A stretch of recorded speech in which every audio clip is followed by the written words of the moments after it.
afternoon. Welcome into Lecture 6. What we're going to do today is we're going to talk about Powers model. But before we do that, I wanted to review a little bit about porosity. In last class, you'll remember we talked a little bit about porosity being what's not there. This is the open space that's inside of the structure of the material. So we have the cement and the water that are going to react, and they're going to form a hydrated product. There's going to be leftover space that's either water-filled or air-filled inside of the system. That leftover space is really what's going to derive or what we're going to use to derive all the properties of the particular material. That space is going to be one of the most important things that we're going to talk about throughout the rest of the semester. We talked about 4 conceptual models in previous lectures, and we used one that was sort of the dollar bill idea, where we basically used the space that was left on a dollar bill after we'd placed pennies to get an understanding of how much porosity there is inside of a material. We then talked about something that where an equal volume of cement was reacting with water, and this gave us an idea of the overall volume of material that we would have, and gave us some sort of a simple idea or simple approximation. In reality, it's not a one-to-one reaction, and what we have is something that's a little bit more complicated. One of the early approaches to do this came out of the 1930s and 1940s, and it was developed by a guy named Powers and Brownyard. And it's Bulletin 22 from the Portland Cement Association, and we'll be talking about that more today. The big benefit of Powers models, it starts to allow us to apply some calculations so that we can get a quantitative understanding of how the porosity develops as a function of time. We then talked about even a more advanced model, which was the NIST model, which not only tells us about the porosity that develops, but it tells us about the spatial dispersion or distribution of that porosity, and it gets into more details on the components that are actually reacting. In models like Powers model, we assume that the cement is sort of just a single material that's reacting, where when we get into something like the NIST model, we can actually separate C2S, C3S, C3A, and the products that are being formed. We can also get a little bit better idea of the spatial distribution. The main limitation that we said was porosity was really a hard thing to measure, and one of the things that makes it a very hard thing to measure is we're talking about pores that are filled with a fluid and pores that are filled with air. We're talking about pores that exist over a very large range of sizes. We can talk about pores that are on the centimeter scale, so things that you might lose a pencil or high heel in. All right, those could be pores and trapped air, places where consolidation isn't good enough, all the way down to pores that exist on the angstrom scale, nanoscale pores. And all of these will dictate different aspects of the overall properties of concrete. Porosity is going to directly be related to our water to cement ratio, and that's why we're going to spend so much time this semester talking about water to cement ratio. So anytime we say that the water cement ratio influences a particular property, you can cross out water to cement ratio and say that's related to porosity. One of the big challenges that we face in cement is many of the properties aren't related to porosity linearly. They're related in some sort of a cubic or exponential fashion. So for example, the strength scales as the volume of pores cubed. So if you make a very small change in the porosity, you may make a big change in the overall strength of the material. So what I want to do today is we've talked a little bit about reviewing some of the porosity models. I will then talk about absorption isotherm and their interpretation. Now, absorption isotherms we will talk about a few different ways. So the first thing we'll talk about is the review of the porosity models. The second thing are the absorption isotherms. And we will talk about these in the context of both how Powers interpreted microstructural development, and we will talk about them later when we talk about durability. This will give us a lot of influence on how the pores are influenced by water going in or out of the pores, or other materials going in and out of the pores. So we'll spend a little bit of time introducing the concept of absorption isotherm. We will then talk about Powers model, and that'll be the third thing that we talk about. We'll do a direct calculation where I'll try to go through this conceptually, and we'll use some of the numbers that are listed in your book. I will then give you a list of simplified calculations and explain a spreadsheet that I'll provide to you to do the homework that uses a little bit more simplified calculation procedure, and there's a little bit less ambiguity in where the numbers come from. We'll then talk about some of the implications of the Powers model and some of the caveats that you might be interested in learning a little bit more about, sealed behavior versus unsealed behavior for our concrete, the effects of aging, how Powers model accounts for that, and also the impact of the water to cement ratio. So the sorption isotherms and their interpretation, that'll be the first thing that we'll jump into right now. As we saw last class, we talked about this idea of Powers model, which basically gave us the volumetric components of the reaction products inside of the system. So we started out having cement, which is shown here as this gray area. This is our cement that's inside of the overall system, and the water, which is shown here as this dark blue. These are the initial proportions of the materials for a water to cement ratio of 0.5. So a water to cement ratio of 0.5 is going to be, that's by mass, but when we look at it by volume, what we can see is 40% of the system is going to be cement, 60% of the system is going to be water. Over time, or as the system hydrates, as the degree of hydration increases, as we move on this x-axis, we will see that the cement and water are being consumed, so the relative proportion of the gray and dark blue materials is being reduced. It's being reduced because those materials are reacting together to form two new products. The products that it's forming is this hydrated product, which is shown here in yellow, and we may refer to this as a gel solid later on during the course of the lecture. And then the aqua color, which is going to be our gel water. This is leftover water that's really integral in part of that overall gel. So the gel is the material that's forming. It's our calcium silicate hydrate, calcium hydroxide mix. It's really the overall material that's forming. And it's going to have two components. It's going to have a solid component, and it's going to have water that's part of that gel, and they will be produced over time as the water and cement are consumed. You'll also notice that orange region we saw at the top, and that's chemical shrinkage. That's the volume reduction that's taking place as the structure of the material changes. Cement is not the only material that does this. Steel will also do this, but steel does this at a much hotter temperature when it changes its atomic structure. When it goes from BCC to FCC and BCC back again, the volume changes because of the atomic packing. We'll see the exact same thing happen in cements. The main difference here is it does this while the materials are in a state where we would actually be using them, where in steel it's going to do it at 700 or 1400 degrees Celsius.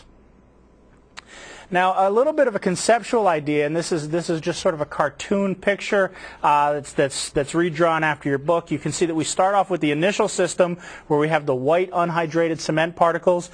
These white unhydrated cement particles are inside of a solution. That solution is going to be water. As time goes by, as the system reacts, you'll see that the white cement particles will begin reacting with the pore solution, and they'll be forming this gray product. That's going to be our calcium silicate hydrate. It's going to form in a very dense fashion around the particles themselves, but we'll also get some of it forming in this pore solution region, but it'll be much less dense. You can also see the orange portion that's filling in here, and this is calcium hydroxide.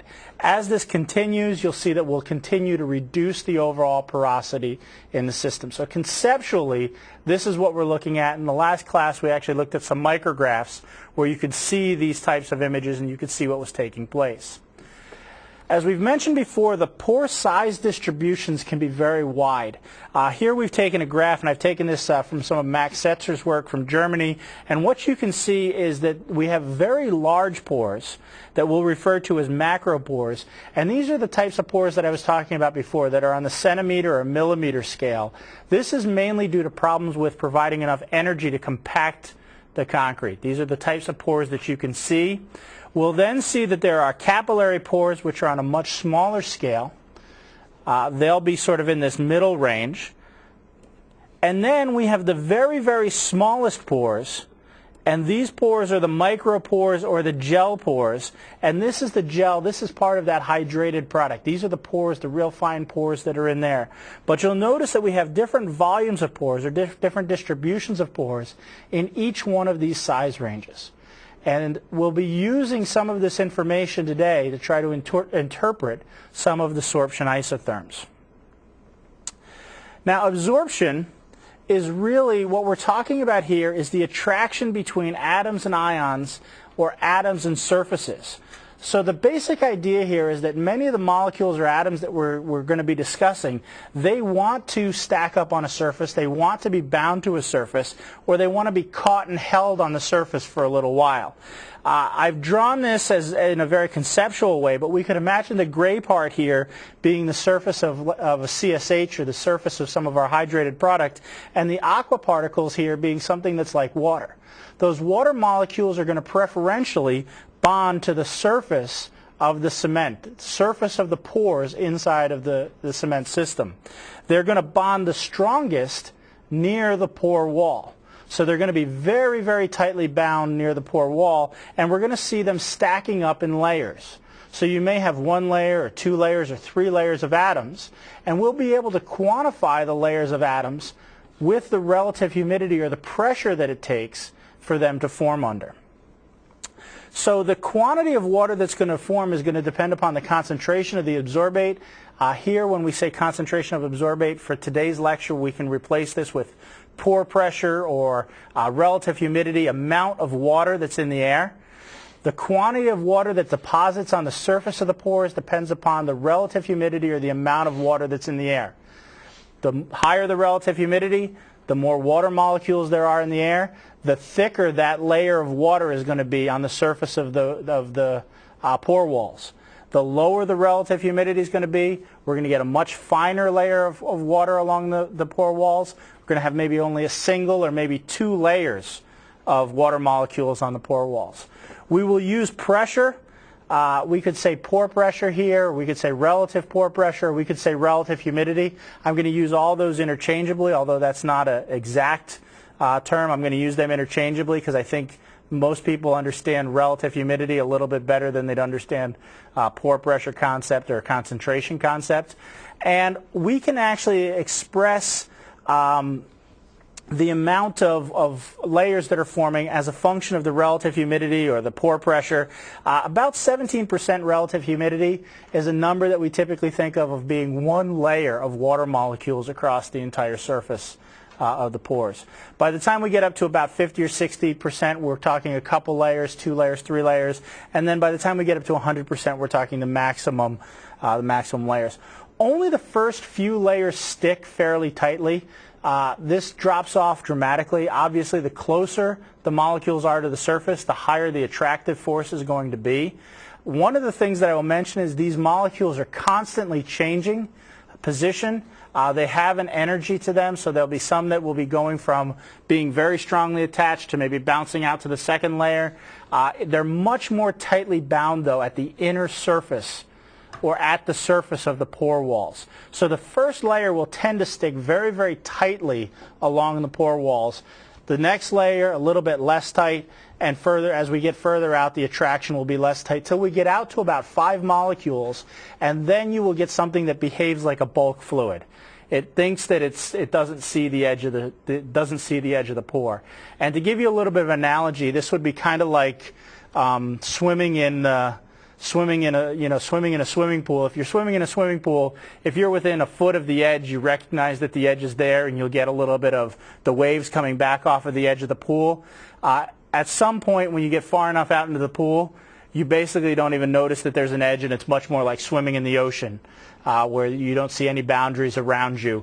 That's the same type of thing we're talking inside of the pores. When they're very, very close to the pore walls, they'll have a big effect of that surface. When you get 5 molecules or 6 molecules away from the wall, there'll be very little effect of the wall, and you'll basically be in a bulk fluid, much like being in the ocean. At equilibrium, and I think equilibrium is really one of the key words that we'll talk here, there's a unique relationship that exists between water content and humidity. And I say unique here. It's unique in the sense that many of these have sort of a similar shape, but it will depend a little bit on how you get to that position. If you get there by drying or you get there by wetting, you may be at the same relative humidity, but there may be a slightly different number of molecules there. And we'll talk about this. I believe we talked about the ink bottle effect before. We'll talk a little bit more about that. But the basic idea is if we take a cement paste, a hydrated cement paste, and we place it in a relative humidity condition, and we wait a long period of time, we will eventually reach equilibrium or steady state where we have sort of a certain number of layers of molecules that are attached to the surface. We'll be at a steady state, and we'll be able to weigh the amount of water that's in there at that steady state. Now, this equilibrium can take a long period to arrive at. If, for example, when we do tests in the lab, it may take us 180 days for a specimen that's 13 millimeters in diameter to reach equilibrium, because it takes a long time for the system to equilibrate. We will display this graphically on a curve that we will refer to as a sorption diagram. As I mentioned before, it can be an adsorption diagram or a desorption diagram. Depends on whether we're absorbing water from a dry state or desorbing water from a saturated state. Typically, for most of the things that we're talking about the first drying. So we're talking about losing water upon drying. But we'll get into this later on as we go throughout the semester. There are several different ways that you can establish this equilibrium relative humidity, or the controlled relative humidity, to allow a sample to come to equilibrium. The first one is really to place this in a salt solution. The simplest example of this is if you use a saturated solution of sodium chloride, you would get a relative humidity above the sodium chloride that's 75%. There are many other solutions that you could use. Powers, in the work that he used, he passed an airstream over diluted sulfuric acid, and depending upon how the sulfuric acid was diluted, you would get different relative humidities. You could do this with different salts, or you could use simply an internal or a relative humidity chamber. And in the labs, we actually have a series of relative humidity chambers that are purged with nitrogen, where we actually do quite a bit of this type of testing. The little diagram that you can see over on the right-hand side, this would represent something like our saturated solution. On the bottom, we may have a saturated sodium chloride solution. We may have our sample placed in a small dish, and this would be inside of a desiccator, where we could either expunge the air or the carbon dioxide in the system, so that we could allow the system to come to an equilibrium over a long period of time. You want to make sure that these are at a relatively constant temperature and relatively constant moisture content, or relatively constant relative humidity, so that you make sure that you get to equilibrium. Now, here's the big money picture. So this is the first time we're actually seeing one of these typical absorption isotherms. This is actually taken right out of some of Powers' work. This is a water to cement ratio. I believe it's a 0.309 water to cement ratio taken at 7 days. And we'll use this one throughout the course of the lecture. You will notice that as we drop the relative humidity, so as we move from right to left on the graph, the relative humidity decreases. You will notice, not surprisingly, that the total water content inside of the specimen decreases. So as the air gets more and more dry, the sample will dry out. You will get a smaller amount of water bonding to the surface of the pores inside of the overall system. Many times you'll see the water content here expressed in sort of these weird units, where we'll be talking about grams of water per gram of cement. And this gives us a way where we can sort of take a step back and not worry about the size of the sample that we're using, but really the gram of cement that's in the overall system. Questions on this before we start to jump ahead and look at the interpretation of this diagram? Most of these diagrams will have this somewhat characteristic S shape, where they will drop off substantially, they will sort of flatten out, and then they will drop off again as we get toward the much lower relative humidities.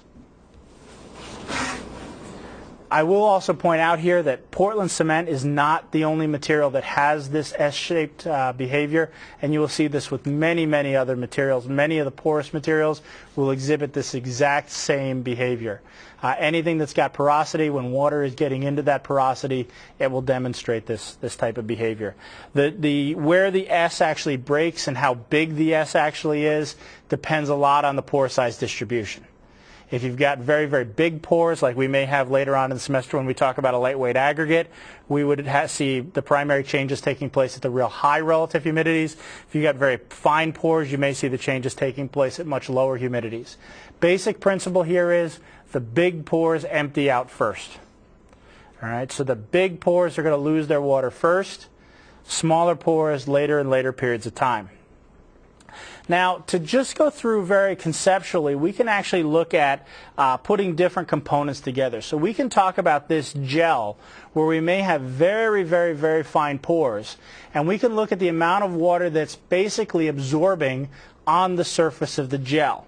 And what you could see is conceptually, as we start to increase the amount of water that's in the system, we will be getting more and more molecules attaching themselves to the surface of the porosity. We said that around 11% here, we would see that that surface would begin to become sort of saturated with one layer of water molecules. As you increase the relative humidity, we may go to 2 layers, 3 layers, 4 layers, and we would get to a point, typically around 45–50% for our mixtures.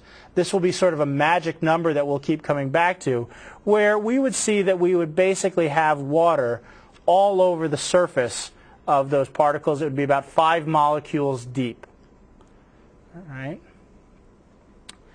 We can also look at the capillary isotherm, and this is going to basically be dictated.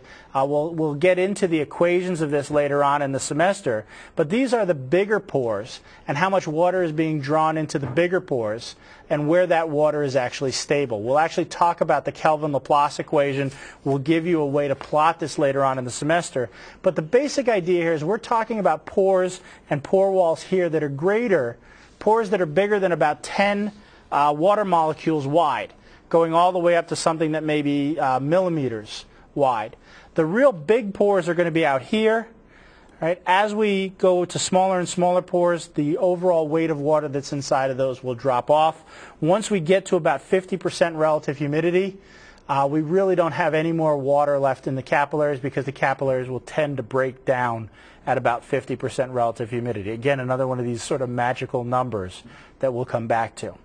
Now, the basic idea here is we could take the gel isotherm, which is really looking at the small pores and the water that's going on the surface of those pores. We can add to that the capillary isotherm, and we've got our gel isotherm. We add in the capillary isotherm, and this is one of my favorite parts of this entire lecture. We could add these two parts together. That was worth the price of admission today alone. If we add those together, we now start to trace out a new overall curve, which is what we would get for our typical cement paste. This overall orange curve, which is our total desorption isotherm. Okay. So you can see now that at the lower humidities, below about 50%, this is entirely based on what's happening in the pores in the gel, the real fine pores. Above 50%, we're seeing the effects of what's happening in the larger pores due to the capillary effects, due to the fact that we've got large pores. They're going to have menisci. They're going to be that menisci is going to have to be in equilibrium with the external relative humidity. We have these larger pores where most of that water is going to be held. Powers actually use this type of approach to start to try to get an understanding of what the structure of cement paste actually looked like. You'll remember that he's doing this in the 1930s and 40s, and this is really before scanning electron microscopy, before people are using atomic force microscopy. He's trying to guess at what the structure looks like by taking some of these measurements. So the basic idea is he's going to take these cement pastes, he's going to condition them to different relative humidities, and he's going to try to infer from this graph what part of this is the gel and what part of this are the larger pores, the capillary pores. He's going to try to get an idea of what these pore sizes need to be. So just to sort of reemphasize this point, we can have this plot of moisture content or water content being our y-axis, and there's no real units here because this will vary a little bit. We can have relative humidity or pore pressure as our x-axis, and we can see in these very low ranges, we will see a single layer of water molecules being on the surface of the internal porosity. Remember, we said that at about 11% we had one layer of water covering the entire system. As we increase that relative humidity, we see this S-shaped behavior. In this region, what we can see, this middle region between, let's say, 30 and 60%, we can see the number of molecules building up on the inner surface. Once we get to the higher range, the higher relative humidities, you see now we start filling in the largest pores with this bulk fluid. We start filling in these capillary pores with this bulk fluid. One of the other things that you will notice is we'll actually get to a point where we start filling in the really, really big pores, and these all sort of occur at the highest relative humidity that we're going to be looking at. So we can have something that could be stable with some of the largest pores filled in or all of the largest pores filled in. And this is typically where we're talking about just capillary suction, or we're talking about ponded water or something like that on top of the overall specimen. So this can help us, we can start to use this, and this can start to tell us a little bit about our typical absorption isotherm. We can start to infer a little bit about what's happening inside of the paste. So the first thing that we can do that's very simple is we can start to distinguish between water that's lost very easily, or water that's lost on evaporation, and water that is actually chemically combined or chemically reacted to form this gel. You remember we talked early on in this lecture that we had the gray part, which was the cement powder. We had the dark blue, which was the water, and they were going to get together, they were going to combine, and they were going to become that yellow and aqua color, that being the hardened gel and the overall gel water. What we're talking about down here in this pink region, the non-evaporable water, this is water that's actually reacted with the cement to form a new solid hydrated product. This is water that's gone into the CSH, or water that's gone into the calcium hydroxide. This is water that's in that overall system. The evaporable water is the water that's going to be lost up to 105 degrees. The non-evaporable water is water that's going to come off between 105 and 1,000 degrees. So what we can see is when we go all the way down to the lowest humidities, this intercept gives us an indication of how much water has participated in the overall reaction. So what we would expect is the more of the reaction that's taken place, the higher this would be on the x-axis. Right? The pink bar would be taller. The less reaction that's taken place, we would expect this pink region to be much, much smaller. Okay, so that's sort of the first way that we can go about this. So we now have the water that's been combined in the hydrated product being represented by this yellow box at the bottom of this overall sorption diagram. This is the water that's physically reacted, can't be undone. This is the water that's undergone a chemical transformation, can't be undone, it's completely reacted, it's part of a new structure. We now have leftover water, and this is the water that's coming off up to 105 degrees. Right? This is the water that we would be losing at different relative humidities. And this is really water that's either in the gel or in the capillaries. So we can start to break this apart. We can say we have this gel water that's in the hydrated product, and this is shown here in our aqua color. And we can start to get an idea that the darker blue color is water that's in our largest capillary pores. And all of a sudden now Powers starts to make this distinction between these two types of water. He says there's water that's actually in the really, really fine pores that's automatically comes when we start to create gel. Automatically comes with the hydration reaction. It's in these really, really fine pores. And then there are larger pores where there may be pockets of larger amounts of water. And he makes this distinction somewhat arbitrarily, but he makes it based on the fact that once you get a pore that's above about 10 molecules of water wide, you can't sustain a meniscus anymore. All of a sudden, at that point, you start to look at water that's just absorbed on the surface of the particles because the meniscus starts to break down. This happens at about 50% relative humidity. Again, this is somewhat arbitrary, but this is very useful. Powers is going to go on to use this. He noticed that the hydration product, this gel that's forming, appears substantially independent of the water to cement ratio and degree of hydration. So what he's saying here is the gel water that's combining is independent of the original water to cement ratio and independent of the degree of hydration. And this is incredibly powerful. This is where he derives this idea that gel water, all right, is part of the hydrated product because it's independent of what you started out mixing. It's independent of how much reaction has taken place. So he says that this is just a component of that overall hydrated product. He noticed that it was slightly dependent upon the individual chemistry, but not heavily dependent upon the individual chemistry. And he noticed that the hydration product had a fixed amount of non-evaporable water, 0.24 grams per gram of cement. You'll see this number coming back up, and had a fixed volume fraction of this gel porosity or gel water. About 26% of the reacted product that's taking place is going to be gel water. We will come back to this number as well. So we'll go through sort of a quick version of Power's direct calculation, and then I'll show you sort of a simplified way to do this. The basic idea here, if we go through Power's model, start off with 1 gram of cement, water to cement ratio of 0.5. We can now compute the weight of water. So we can use all the high-level math that we've learned. We know the water to cement ratio is 0.5. We know that we've got 1 gram of cement. We can do the calculation, and we now have 0.5 grams of water in this overall system. Now the cement is going to start reacting with water.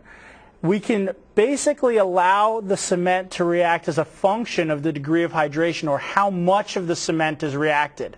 And what I'm going to do is, in this example, is I'm just going to assume that half of the cement is reacted. Alpha is a typical symbol that's used to represent the degree of hydration. 0% degree of hydration, or 0 degree of hydration, means nothing is reacted. 100% means all the cement has reacted. Here we're going to assume 50%. And from Power's approach, or in your book, you will see that there's an equation that enables you to determine the non-evaporable water that's in the system, and it's simply 0.24, and this is a number that Power has calculated before. Remember, we saw that in the previous slides. 0.24 times the degree of hydration will tell us the non-evaporable water per gram of cement that's inside of the overall system. We can find the evaporable water that's inside of the system. That's going to be 0.18 times the degree of hydration. So we now have 0.12 grams of non-evaporable water, 0.09 grams of evaporable water in the system. And we can start to do some accounting here. We can say that we started out with a total water content of 0.5 grams. We got this from our water to cement ratio. We've calculated out that we have 0.12 grams of non-evaporable water, 0.09 grams of evaporable water. If we subtract these two components from the overall amount of water that we started out with, we have 0.29 grams of remaining water. This remaining water is going to be where? Capillary pores, right? It's going to be held in the capillary pores. We started out with 1 gram of cement. Half of that cement reacted. We have half a gram of reacted cement, half a gram of the remaining cement. And we can go through, and using the density relationships, we can now put that into a volumetric relationship, which is shown here on the right-hand side. So we can calculate the volumes of each of these materials. We can find the amount of cement that's reacted in terms of volumes as well. All right, simple, straightforward approach to do that. We can now look at this in sort of a graphical format, which is what we were looking at earlier in the semester. We've got 0.5 grams of total water, 0.5 cubic centimeters of total water, 0.32 cubic centimeters of total cement. And this is what we started out with initially, so we can see this is our initial condition. Here are the bars that are shown, 0.5 cubic meters of the total water being the dark blue, 0.32 being the total cement. We have 0.82 being the total volume of the system. Once we've reacted half of the product, you can see we've got our 0.29 cubic centimeters of water left over. We've got this hydrated product, which is the 0.37, and we've got the amount of cement that's remaining. Right? So it's simply a way to go through and do those calculations like we were showing before. Now, this is where the system gets a little bit trickier, and I'm not going to go through this in extensive detail because I'm going to show you some equations that go through this much more rapidly. We have to account for the chemical shrinkage, and when we do that, we'll see that the chemical shrinkage is a portion of the amount of the reaction that's taken place. All right, and you can go through the calculation, you can get the actual number, but you'll see that it's a relatively small portion. You'll also notice that 26% of the reacted product is going to be the gel water. That means that 74% is going to be the hydrated product. So we can take this overall 37% of the system that was what had reacted. We can say that 0.03 cubic centimeters is going to be chemical shrinkage, reduction in volume. We can say that 0.09 is going to be the gel water, and we can say that our remaining 0.25 is going to be the evaporable, or is going to be the leftover part of the system. Right? Now, I am going to give you a much faster way to use some of those numbers. Right? It's going to be much more direct. I will actually even give you a spreadsheet where you can be doing some of these calculations. What I will point out here is that the numbers that are in these equations are going to be slightly different than the ones that are in your book. They're going to be very, very close, but they're going to be just a little bit different. Don't spend a lot of time wondering why he gets 0.23 and your book says 0.24 or any of those types of questions. They're all very, very similar. It's just a little bit of a difference in the interpretation of the results. Right? I think it's easier to use this simplified approach, and that's what I'm going to recommend that you do. As I mentioned, instead of using that 0.18, which we saw on the previous slide, Jensen assumes it's a 0.19 value. In addition, instead of using 0.24 for the non-evaporable water, he uses 0.23. There are a few other things that are a little bit different. So the simplified calculations. Very simply, here is the entire set of calculations that you would need to use to use the Jensen approach to Powers model in sort of a direct, straightforward manner. He calculates this value P, which is really the initial porosity of the overall system. It's simply going to be the water to cement ratio divided by the water to cement ratio plus the ratio of the density of water to the density of cement. So the first thing that's going to be done is you're going to enter the water to cement ratio for the system you're looking at. The next thing you're going to do is calculate this value of P, the initial porosity of the overall system. Density of water is given here, density of cement is given here, so this is a really straightforward thing to do. You're then going to simply plug and chug in these equations. The main things that you're going to enter in these equations are you're going to enter this porosity value P, and you're going to enter the degree of hydration, which is shown here as alpha. And in all these equations, if you enter P and alpha, what you're going to do is you're going to be able to compute the volume fraction of the chemical shrinkage, which is shown here in orange, the volume fraction of the capillary water, which is shown here in the darker blue, the volume fraction of the gel water, which is shown here in the aqua color, the volume fraction of the gel solid, which is shown here in the yellow, and the volume fraction of the unreacted cement. All right, so each one of these equations now gives you sort of a simplified way to calculate the relative volume fractions of each of those components. The only thing you need to do to use these equations is to enter the value of porosity, P, and the degree of hydration, alpha. And alpha here is going to go between 0 and 1. Right? So your values of alpha will be between 0 and 1. I think this is much more clear than the approach that's inside of your book. It's much more straightforward to use these equations than to try to figure out what's in the book. For the homework, I'm going to ask you to actually use a spreadsheet that I will actually provide for you. These are the exact same equations that you see on the previous slide, and it will help you to do these calculations for different extents of hydration. Very simple to use. You can trace through it very, very quickly, and it will actually be shown on the website. The yellow box up here is the water to cement ratio. You've got the density of the two materials, which is relatively constant. It will calculate the initial porosity for you, this value of P, and then what you will do is you'll actually get the relative volumes of all the materials plotted as a function of the degree of hydration, alpha, which is shown here across the top. There's also a little bit of a solver component over here. If you get to very low water to cement ratios, the hydration process will stop because you run out of water. And this allows you to know what the degree of hydration is when the overall system stops. So in order to use that, you'll use solver. You'll basically set solver in solver, which is one of the options. You'll set cell N2 to a value of 0 by changing cell N6. And it should be relatively straightforward. If anybody has questions on that, I'm happy to help you do that. It will only work when you get to water to cement ratios below 0.42, because below 0.42 is where you're going to run out of water in the overall system. If you try to use it for higher water to cement ratios, what you're going to find is it's not going to give you a solution, and that means that there's too much water and the hydration never stops until you run out of cement. Questions on this? Water by cement ratio is by mass or by volume? Yeah, this water to cement ratio is going to be by mass. Okay. Other questions? How does all this affect like a macro scale, something that, like, does it change the strength or durability or anything, or is it just all? Yeah, what'll happen is all of this porosity that we're discussing, right, all of this leftover volume of gel pores or capillary pores is going to be directly related to strength. It's going to be directly related to stiffness. It's going to be directly related to the amount of water that can pass through the system. The more pores you have, the less solid the system is, the strength is going to be lower. So strength is related to the cube of the pores. When we start to talk about permeability, it's exponentially related to the amount of water that can flow through the system. So what you'll actually be able to do is you'll be able to do calculations here that will tell you how much pore space there is in the system. Shrinkage is directly related to the amount of pores in specific regions. Right? So that'll be a direct calculation that you'll want to do. So it's a very good question of how does this relate back, and everything that we do relates back to porosity.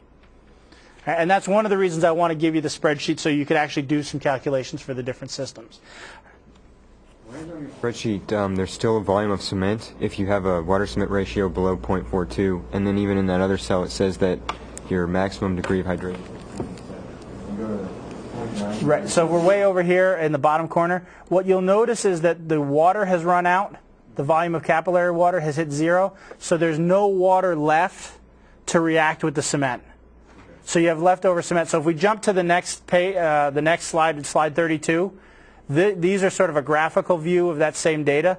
You'll notice that when we're below 0.42, you have leftover cement.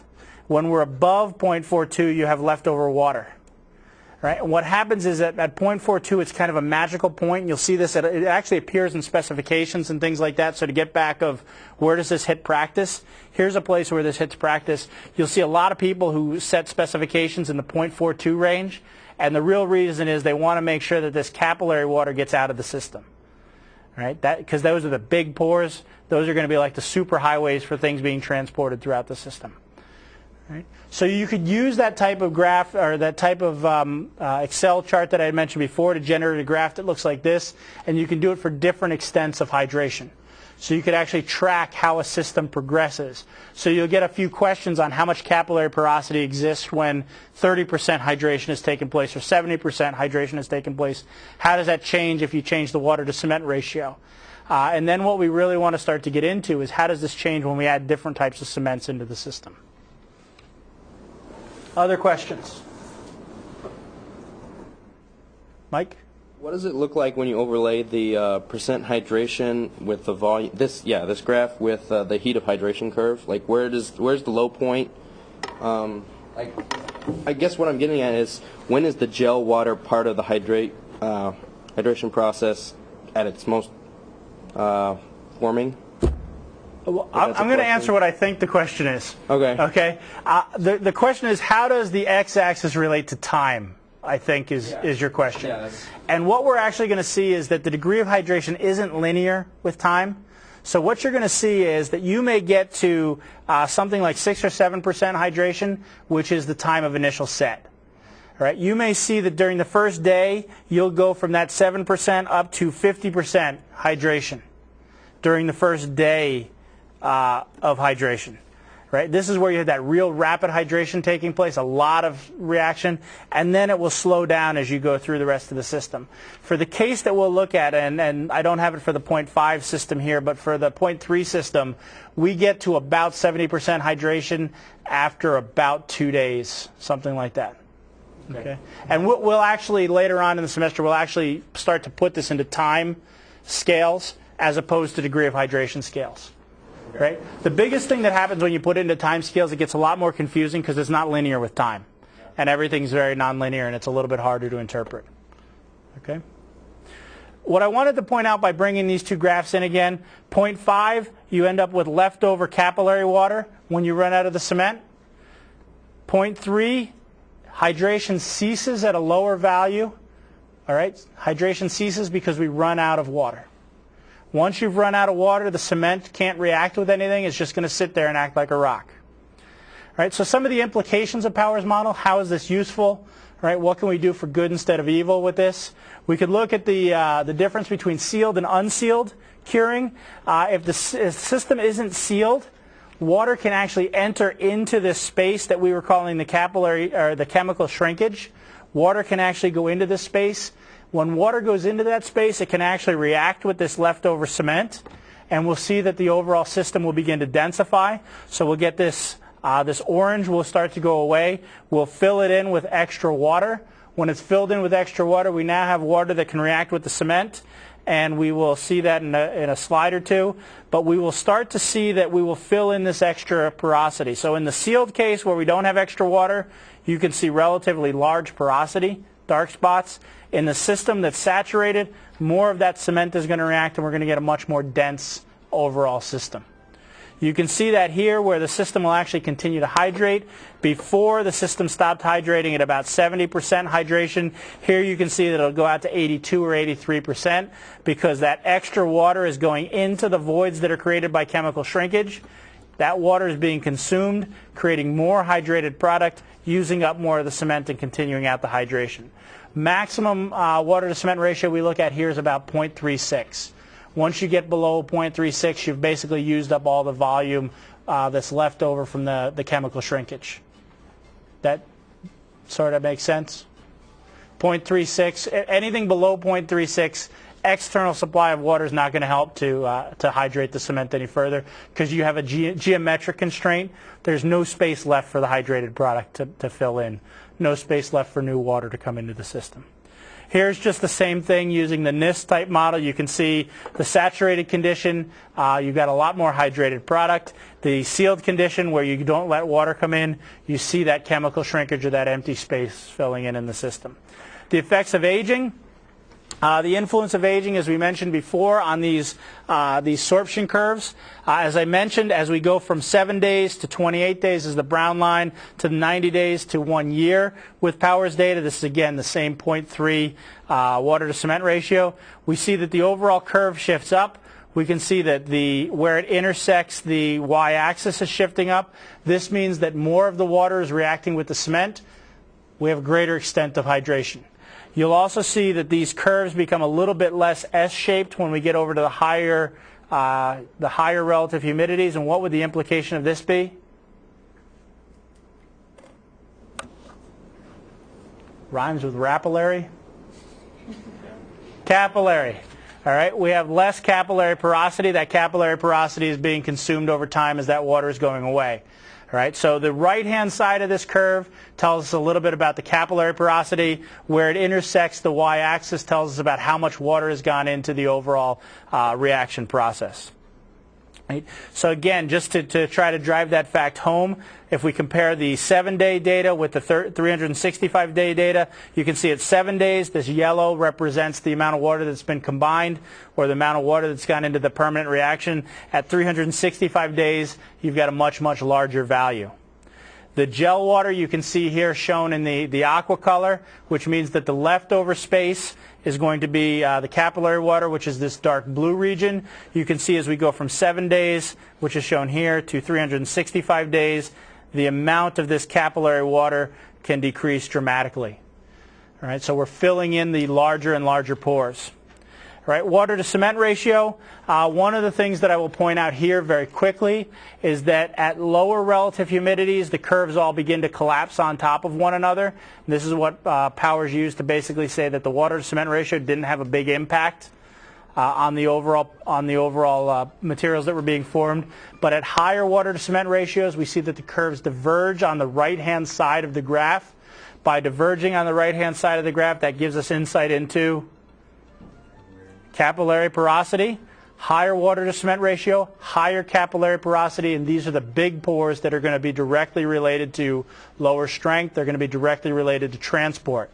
So higher water to cement ratio over here, you can see that the curves are going to be higher. We're going to have more capillary porosity, and this is shown very dramatically. This is our 0.32 water to cement ratio, where you can see this relatively small region of capillary porosity. A 0.6 water to cement ratio, you can see much, much bigger range of capillary porosity.